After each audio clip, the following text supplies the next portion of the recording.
Well, hello. Hey, Marianne. How you doing? Okay. All right, I'm going to wait just a minute here while people are coming in.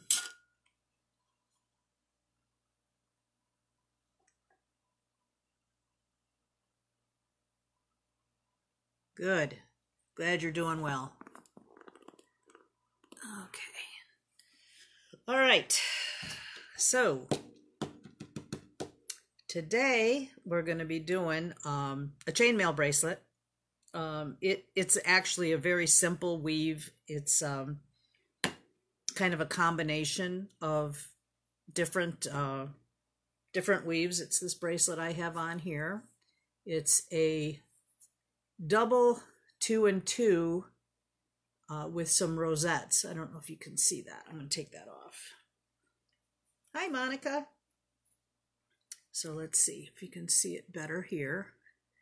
These are 2 sets of just a simple 2 jump rings into 2 jump rings, and then they're connected with a little rosette flower, if you will, on there. And then I just put a clasp hook on here with a soldered jump ring on the other end.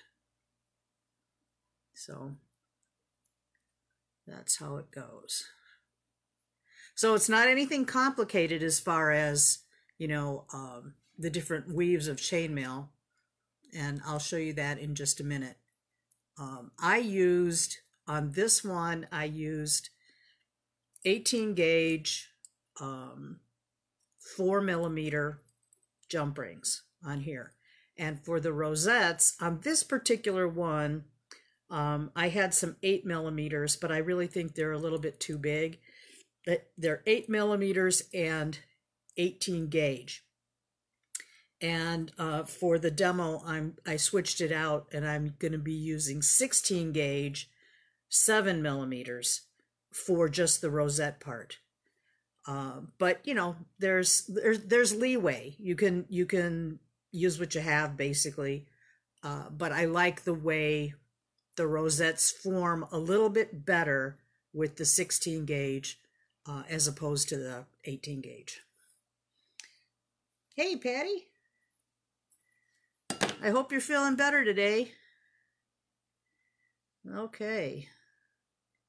She's been under the weather a little bit, so she's feeling better, I think. All right, so so that's what I used. 18 gauge for the 4mm rings, and let's just say 16 gauge 7mm for the rosettes. Okay.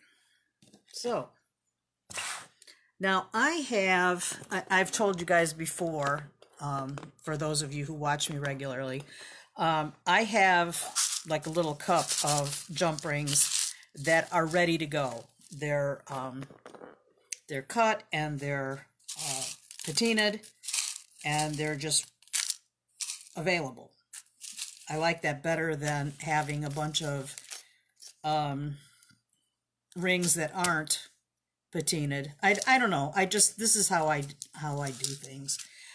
So normally your rings would be the copper finish like this, and then when you're all done, you would dip it in the liver of sulfur if you wanted, which I think most of us would want that patina on there.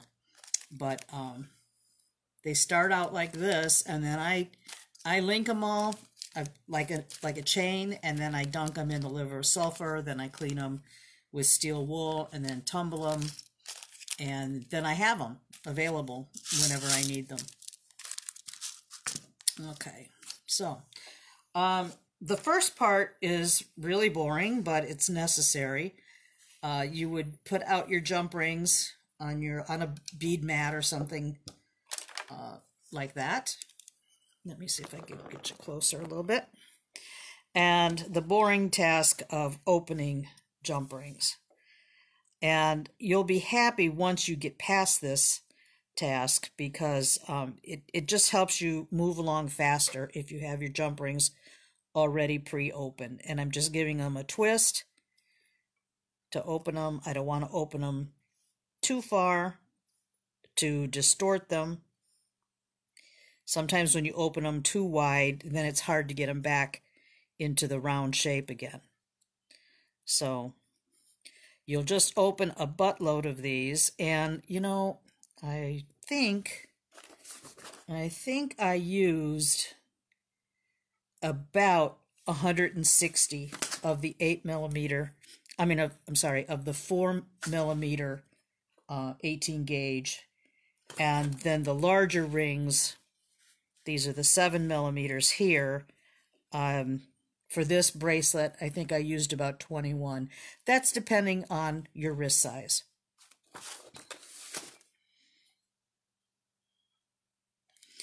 Yeah, Monica, it's just, you know, there are times when I just can't think of things to work on, any projects, so I just make up a bunch of stuff like this. It keeps me busy, and I have them then when I need them. I don't have to worry about that step. So I do that with my head pins, the copper head pins too, and the larger links that I make out of oval chain, a pre-bought chain. The links come apart, and I do that as well. So that way that stuff is always accessible easily. So you'll need 2 pairs of flat nose pliers. That's the best. If you have 1 pair of flat nose pliers and a pair of chain nose pliers, you can get by with that. But if you can swing having 2 pairs of flat nose, it's a lot easier.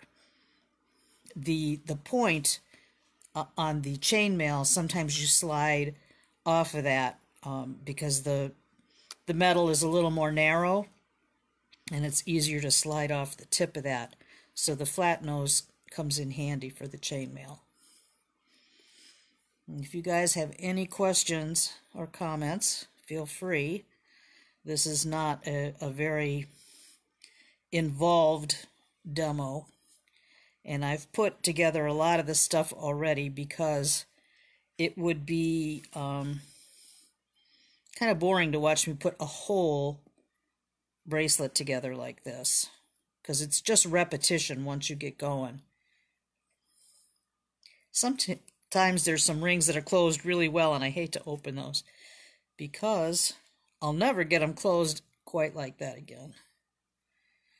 All right, so I already had pre-opened a bunch of these to kind of streamline this a little bit.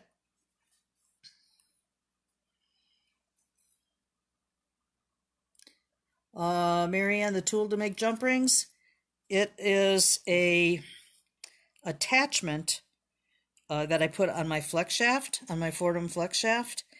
I can show you that. I'll have to get up and get it, but that might be handy or helpful for those who don't know. Hang on just one second.